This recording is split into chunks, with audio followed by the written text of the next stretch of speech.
apa kira-kira yang harus kita lakukan solusinya seperti itu. Nanti kita akan tulis di kertas plano. Bu Fitri.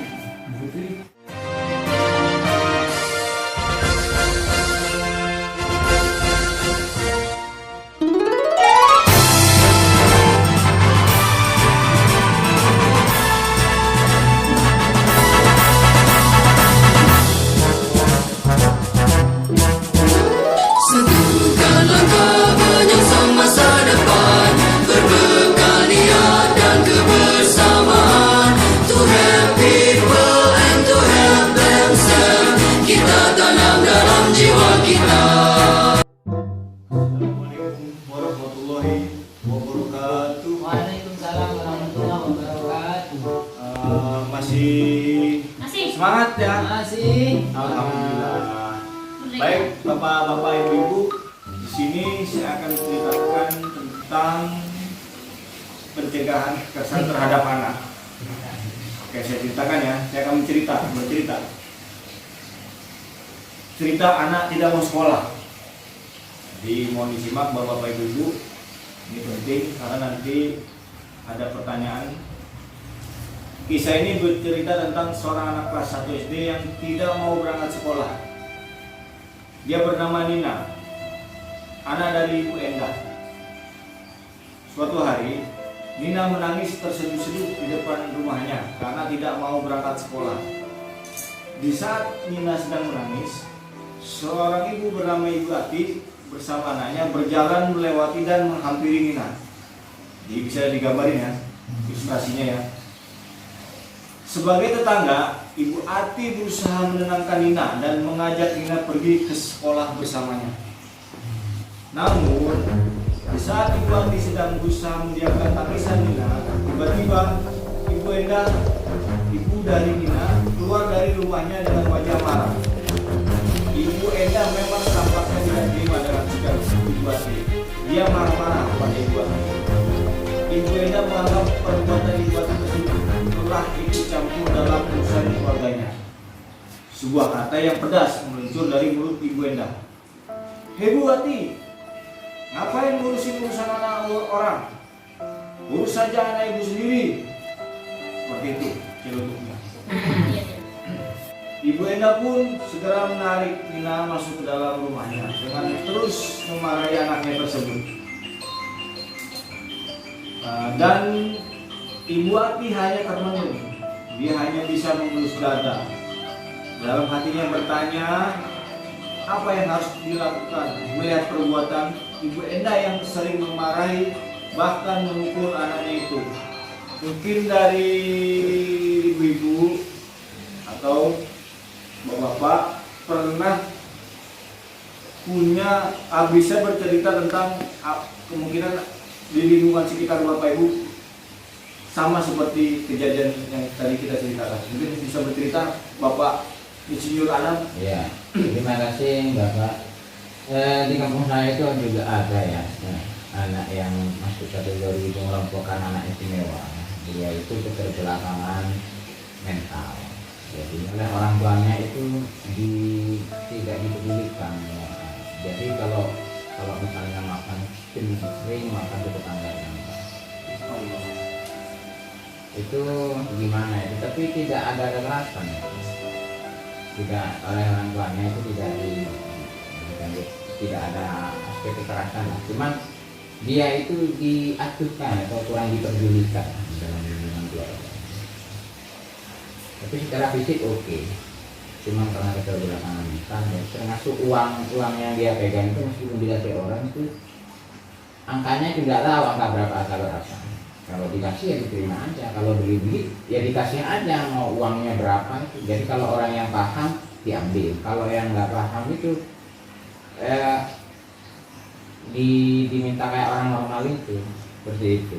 Itu salah satu contohnya. Gitu. Terima kasih, itu aja. Wah, menarik sekali. Dari Bapak Samsul mungkin ada cerita ya, yang berbagi. Ada di pesan-pesan itu yang memang sampai apa ya, anak itu gak betah di rumah karena selalu mengalami. Dan terkadang memang ya sama persis dengan Ibu Endah itu, ketika ada orang yang tidak terima dengan perihal yang dilakukan ke anaknya, malah dia memarahi tetangga itu. Jangan pernah menurusi urusan keluarga saya itu. Ada yang memang seperti itu. Oke. Dari cerita-cerita Bapak Ibu sekalian, artinya memang beragam ya perilaku kekerasan terhadap anak ataupun sebaliknya. Jadi di sini kita ingin memberikan ingin memberikan jawaban, artinya terhadap permasalahan-permasalahan yang tadi sudah digambarkan oleh cerita kasus seperti Nina tadi. Mungkin dari ibu-ibu bapak-bapak bisa apa kira-kira yang harus kita lakukan, solusinya seperti itu. Nanti kita akan tulis di kertas plano. Bu Fitri, dari cerita Bu Nina tadi, dari cerita Nina, kira-kira apa solusinya kalau kita untuk mencegah kekerasan yang terjadi di cerita Nina tadi?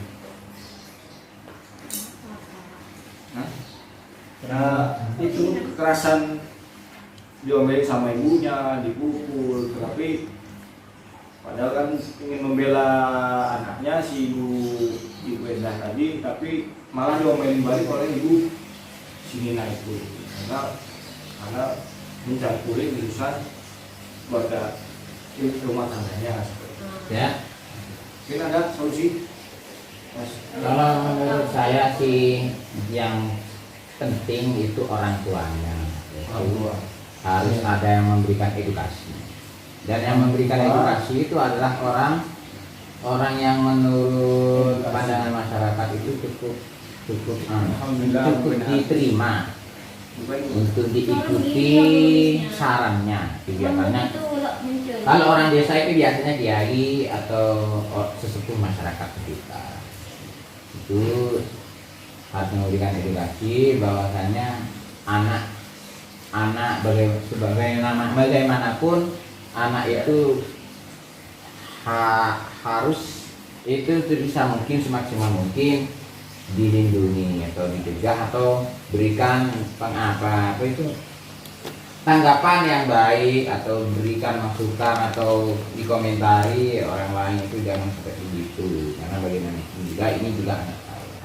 Yang harusnya mengedukasi menurut saya bukan orang yang dipandang oleh masyarakat, tapi yang menurut orang tua si anak itu disegani oleh si orang tua anak itu. Karena belum tentu yang disegani oleh orang lain itu disegani oleh si orang tua itu. Menurut saya lebih tepatnya begitu.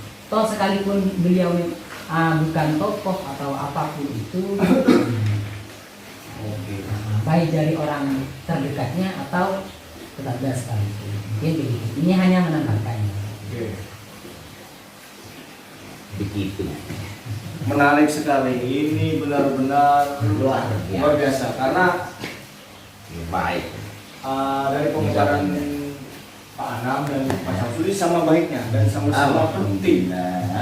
Tapi di sini lagi-lagi dalam menyelesaikan permasalahan dari cerita Nina ini tergantung situasi dan kondisinya. Artinya konteks permasalahannya ini seperti apa dulu. Kalau misalnya tidak boleh ikut campur dalam urusan rumah tangga, berarti jangan langsung mengedukasi. Jadi karena suasana lagi hot-hotnya gitu. Astagfirullah. Lagi panas. Jadi jangan langsung mengedukasi. Ya. Satu lagi yang disegani, itu bisa juga. Artinya kita memakai perantara dalam menyelesaikan kasus seperti Nina tersebut. Mungkin seperti itu ya. Ya, Ini Pak. saya sudah jelaskan secara terang benderang, mungkin ibu bapak sudah bisa memahami ya. Bisa. Oke. Saya rasa saya sudahi pembahasan ini. Kurang lebihnya mohon maaf. Assalamualaikum warahmatullahi wabarakatuh.